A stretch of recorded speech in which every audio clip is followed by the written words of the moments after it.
The PCB has dropped a bombshell. Pakistan has made headlines by dropping two of its most prominent players, Babar Azam and Mohammad Rizwan, from the squad for the Asia Cup 2025. And the reasons are both technical and supposedly performance based.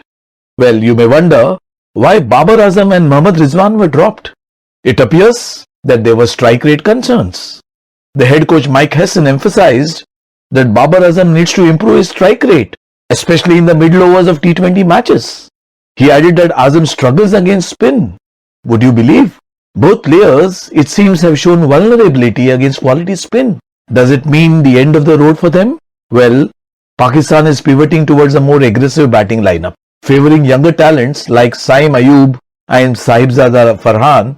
This is an opportunity to rebuild. What we know is that Babar has been told to prove himself in the upcoming BBL league to earn a recall.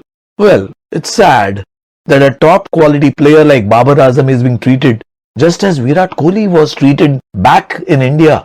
And then who is the new captain? Salman Ali Agha. Salman Ali Agha has been appointed as the captain for the Asia Cup and the preceding tri-series against the UAE and Afghanistan. His leadership is credited with bringing in fresh energy, balance to the team, especially with younger players stepping up. Who are the members of the Pakistan squad? We'll just find out. It reflects a bold shift which relies on form, intent and adaptability over legacy. Let's wait and watch.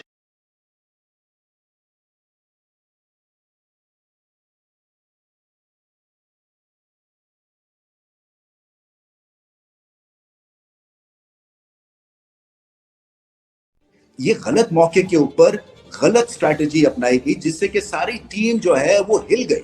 और फिर क्या होता है जब team हिलती है तो आप मिस्टेक्स करते हैं, आप फिर सेल्फिश हो जाते हैं, आप अपने लिए खेलते हैं, आपको पता नहीं है आपकी टीम में जगह आगे बनेगी या नहीं बनेगी। सो एक जो कामनेस है वो इन्होंने जो नए ये लोग आए हैं इन्होंने डिस्ट्रॉय कर दिया और ये नजर आ रही है परफॉर्मेंस के ऊपर, इसलिए कि कॉन्फिडेंस नहीं है किसी में। वो ये समझते हैं कि ये हम अभी फेल हुए तो हम बाहर हो जाएंगे।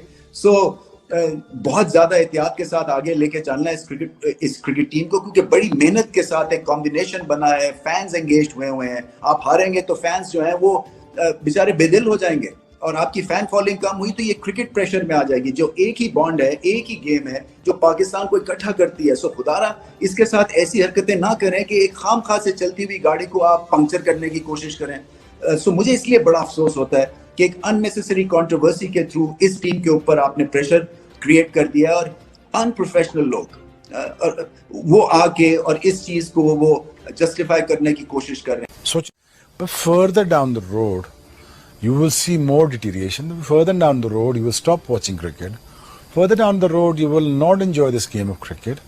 आपको एक अच्छा लीडर तैयार करना होगा, लीडर आपको जो है ना कप्तान बनाना होगा, उसको अच्छी टीम दें अंदर, ठीक है, अच्छा कॉम्पोजिशन बना के दें, फिर आप एक्सपेक्ट करें उनसे रिजल्ट। जहाँ से प्लेयर्स डेवलप होते थे, पॉलिश होते थे, उनकी जो स्किल्स हैं उनको इनहेंस करने का काम एज कोचिंग पैनल के थ्रू वहाँ होता था। वो कहाँ है? कौन जवाब दे? कोई भी नहीं है। पहले इनसे जवाब लें। मालूम नहीं है कि किधर जाके कोई हाथ जोड़े कि कौन सा बंदा है जो ये सारे डिसीजन करता है, वो कौन सी ऐसी कबीना है, उनके चेहरे ही दिखा दें, उनकी तस्वीरें दिखा दें, उनकी कोई कॉम्पिटेंस, उनका कोई सीवी ही दिखा दें कि वो किस बेसिस के ऊपर ये सारे फैसले करते हैं। तो लेट्स सी पाकिस्तान किस तरह का खेल का मुजाहरा करती है। इंडिया के साथ मैच है, उससे पहले पाकिस्तान टीम ने और पाकिस्तान टीम की चीफ सेक्रेटरी ने और क्रिकेट बोर्ड ने प्रोग्रेसिव थिंकिंग के साथ एक अच्छा स्क्वाड अनाउंस किया। हमने एक अपनी खबरें। अब ये कहा जा रहा है कि जी India is very happy because Babar and Rizwan are not included in Asia cup squad. अब मुझे एक बात बताओ, इंडिया क्या उनको दुख हो रहा है? इंडिया को दुख हो रहा है कि बाबर और रिजवान को तुमने क्यों निकाल दिया? भैंस लटांग, ये तो हमारी फ्री की विकेट हुआ करती थी। अब ये जो T20 स्क्वाड की टीम अनाउंस हुई है इसमें तो मुझे क्लियर नजर आती है कि दो फ्रेंचाइजीज ऐसी हैं, ठीक है, सिर्फ उन्हीं के लड़के आ रहे हैं टीम के अंदर, बस सिर्फ उन्हीं के लड़के, ज्यादातर उन्हीं के लड़के टीम के अंदर हैं।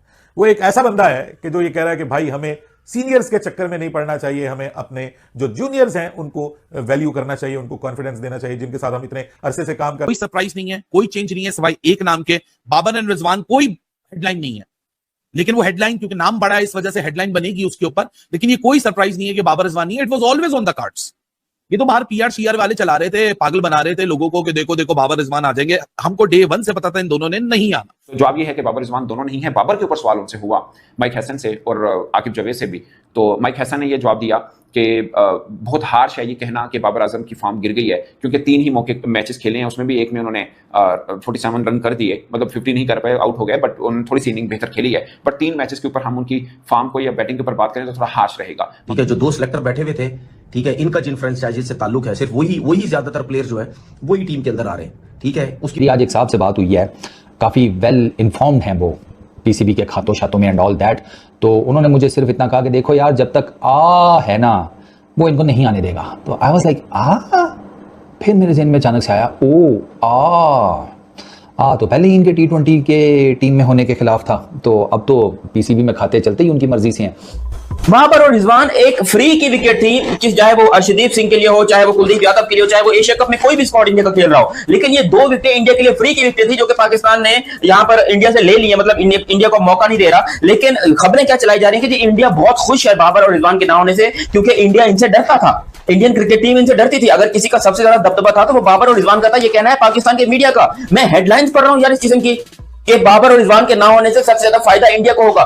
यार कैसे फायदा होगा? तब आया है तो मसला ये बन गया है कि बीच में जो सिलेक्शन कमेटी है उसमें जो लोग हैं सिलेक्शन कमेटी के, वो ये कह रहे हैं कि भाई एशिया कप में ये कुछ छोटा टूर्नामेंट नहीं है, बड़ा टूर्नामेंट है, इसमें इंडिया के साथ आपके मैचेस हैं।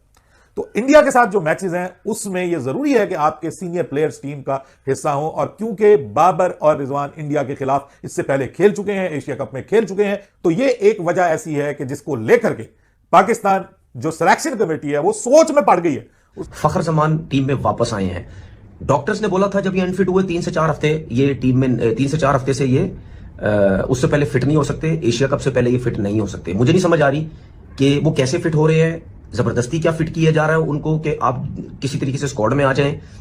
ठीक है, इनका भी ताल्लुक उसी फ्रेंचाइज से जो 2 फ्रेंचाइजीज की बात कर रहा हूं। क्या उनको इसीलिए जबरदस्ती फिट किया जा रहा है कि बोला ये जा रहा था कि जी अगर फखर जमान नहीं है तो बाबर आजम को टीम में लाया जाएगा। तो अगर उनको जबरदस्ती फिट किया जा रहा है तो इसका मतलब यह है कि बाबर आजम को प्री प्लान या जबरदस्ती तरीके से उसको बस T20 से बाहर करने की कोशिश हो रही है।